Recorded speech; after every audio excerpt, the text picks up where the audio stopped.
আসসালামু আলাইকুম। আপনি সরকারি চাকরি করতেন, এখন সরকারি চাকরি থেকে অবসর নিয়েছেন।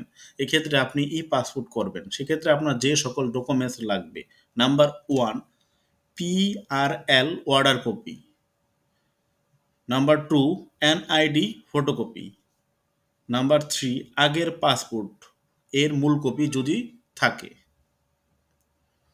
নাম্বার 4 আবেদনের হার্ড কপি, নাম্বার 5 পিন সারাংশ অ্যাপয়েন্টমেন্টের কপি, নাম্বার 6 পাসপোর্ট ফ্রি প্রদানের রসিদ।